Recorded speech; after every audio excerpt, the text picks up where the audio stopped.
मित्रों नमस्कार, मैं प्रमोद ब्रह्म भट्ट आपका हम हमारे नवोत्थान यूट्यूब चैनल में स्वागत करते हैं। आज बस्तर की 12 सीटों पर अपनी समीक्षा के साथ हमसे जुड़ रहे हैं वरिष्ठ पत्रकार सुब्बा राव जी। आप बस्तर को, आप जगदलपुर को में निवास करते हैं। तो सुब्बा राव जी, सब पहले तो आपका बहुत बहुत धन्यवाद और नमस्कार आपको कि आप हमसे जुड़े। बताइए सर, पिछले समय तो कांग्रेस ने बस्तर में पूरा सुपड़ा साफ कर दिया था बीजेपी का। 12 की 12 सीट उसने प्राप्त की थी, वहां नाम लेने वाला नहीं बचा था। इस बार क्या स्थिति दिख रही है आपको? प्रमोद जी, जैसा कि आपने बताया 2018 के चुनाव में कांग्रेस ने यहाँ भाजपा का सुपड़ा साफ कर दिया था। बिल्कुल सही है। यदि हम एक सीट दंतेवाड़ा को छोड़ दें तो शेष बचे पूरे 11 सीटों को 2018 के विधानसभा चुनाव में कांग्रेस ने जीता था बस्तर संभाग के। और उसके बाद भारतीय जनता पार्टी के जो एकमात्र विधायक दंतेवाड़ा से निर्वाचित हुए थे, भीमा मंडावी जी, स्वर्गीय भीमा मंडावी जी की नक्सली घटना में मृत्यु होने के बाद वहां फिर उपचुनाव हुआ और उस उपचुनाव को भी कांग्रेस ने जीतकर पूरे 12 की 12 सीटों पर कब्जा जमाया था।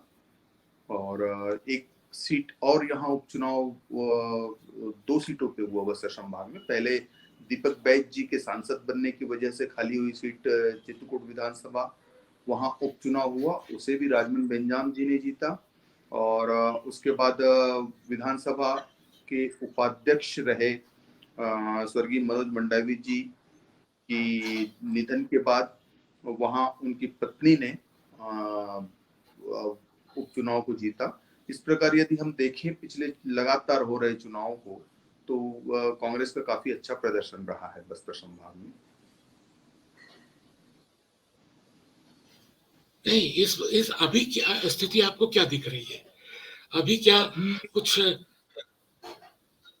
अभी भी कमोबेश परिस्थितियां कुछ बहुत ज्यादा नहीं बदली है। बस्तर की बात करें तो कुछ जगहों पर निश्चित तौर पर जो सिटिंग एमएलएज हैं उनके प्रति थोड़ा सा कार्यकर्ताओं में बोलने या मतदाताओं में बोलने थोड़ी नाराजगी जरूर है, परंतु अभी भी माहौल जो दिख रहा है अब तक का वो कांग्रेस के पक्ष में दिख रहा है बस्तर संभाग में। देखिए, जहां तक राजधानी में खबरें आ रही हैं वो ये आ रही हैं कि वहां विकास नहीं हुआ है। विकास के मुद्दे पे तो पूरा पिछड़ा हुआ है।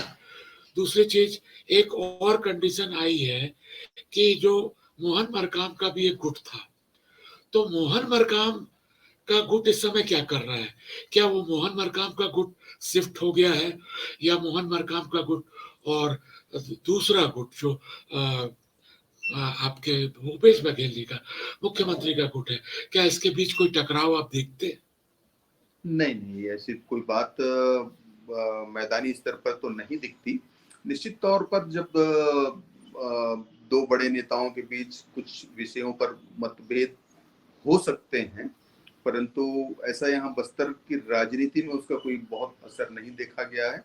और रही बात मोहन मरकाम जी के गुट की, तो क्योंकि वो प्रदेश अध्यक्ष जी थे और उनके संगठन के अध्यक्ष रहते हुए वो लगातार संगठन का काम कर रहे थे और मुख्यमंत्री अपना शासन काम कर रहे थे माननीय भूपेश बघेल जी, तो ऐसा मतलब अपन ये कहें कि वह समानांतर गुट कोई मोहन मरकाम जी का था तो कहना बिल्कुल मैं इस बात से सहमत नहीं हूँ। देखिए, भाजपा एंटी कम्बेंसी तो पूरे प्रदेश में कांग्रेस की है, और शहरी क्षेत्रों में तो भाजपा वैसे भी बढ़त पे रहती है। इस समय जगदलपुर की, प्रॉपर जगदलपुर की क्या स्थिति रहेगी? अगर हम जगदलपुर विधानसभा क्षेत्र की बात करें तो इस खास विधानसभा सीट, क्योंकि संभागीय मुख्यालय है और यहाँ से संभागीय मुख्यालय होने की वजह से और एकमात्र सामान्य वर्ग की सीट है ये, तो यहाँ से पूरे संभाग के लिए संदेश जाता है। और निश्चित तौर पर यहाँ जो होता है वो इसका असर पूरे संभाग में देखा जाता है। और इसी लिहाज से चाहे कांग्रेस हो या भारतीय जनता पार्टी, दोनों ही पार्टियां अपने अपने स्तर पर इस विधानसभा क्षेत्र में अपना परचम लहराने चाहती है।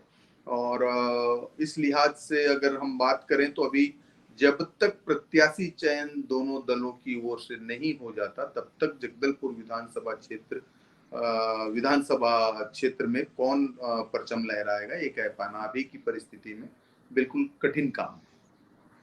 इसके लिए हमें इंतजार करना पड़ेगा दोनों ही प्रमुख पार्टियां अपने प्रत्याशी के नाम तय घोषित कर दें।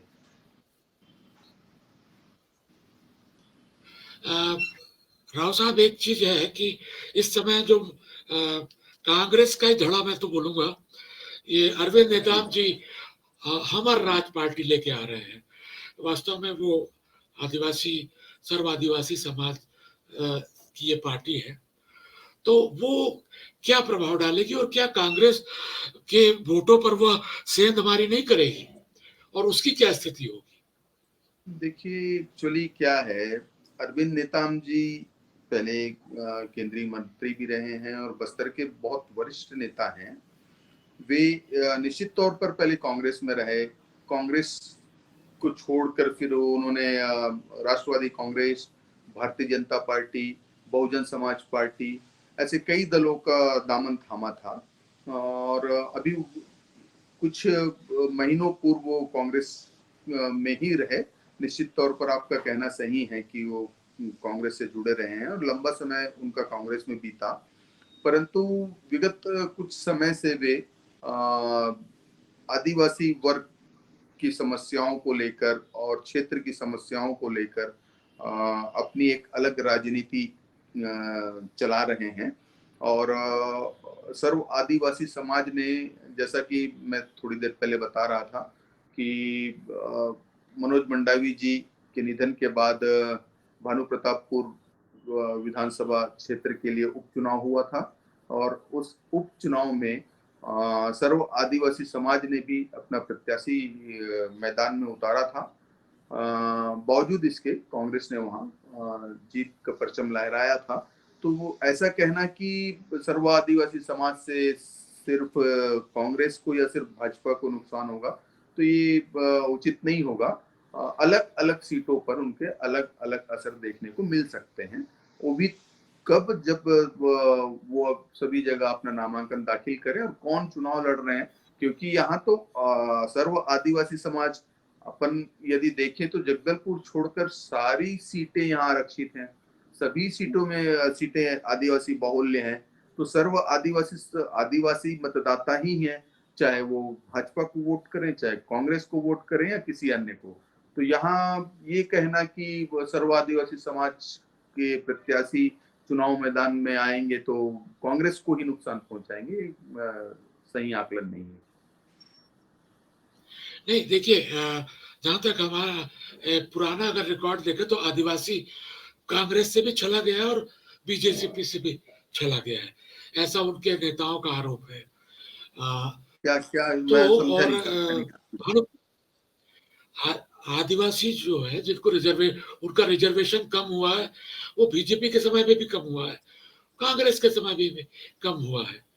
जो उनका यही आरोप है कि उनका मध्य प्रदेश से कम हुआ है और वो